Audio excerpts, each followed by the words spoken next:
Welcome, Dr. Alisha. We're so excited to hear what you have to say about holistic medicine, naturopathy, and women's sexuality. So, what are some of the things that Mhm. you could offer a woman if she is experiencing sexual difficulties? Like, are, can you just walk us through a few ideas? Sure.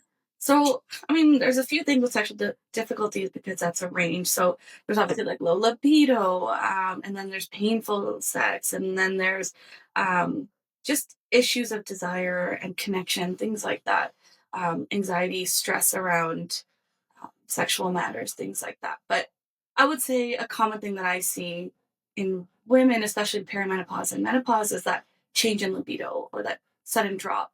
And oftentimes it's not a full drop. It's actually like I've seen it where women are like, this is the most sexual I felt in my life. Like, I don't even know where this is coming from. And that's because when you're in perimenopause, it doesn't just drop your estrogen and your testosterone just, off a cliff. It kind of goes up and then it goes down and it goes up and it goes down. So there are what's called like estrogen modulators and things like DIM or things like chaste or vitex. These are common herbs you might have heard of.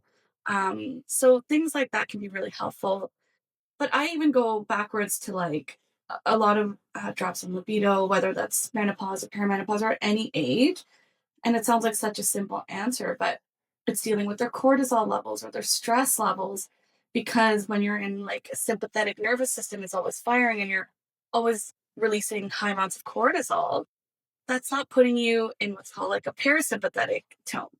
And you need to be in parasympathetic tone for your body to effectively, have a good libido and fertility because we want your body to be in a state of relaxation for those, aspects and to carry a child and things like that, which all tie into libido as well. So I always start with like anxiety and stress and cortisol management and things like ashwagandha, B vitamins. I do a lot of B vitamin injections. I do like a lot of balancing of adrenals, I would say.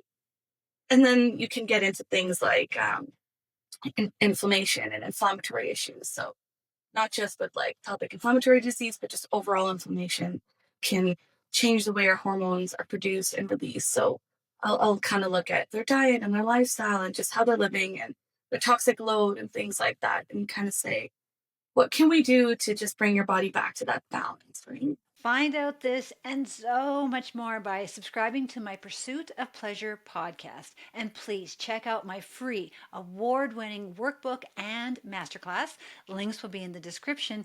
And if you like this Pursuit of Pleasure podcast, then make sure to check out this next one.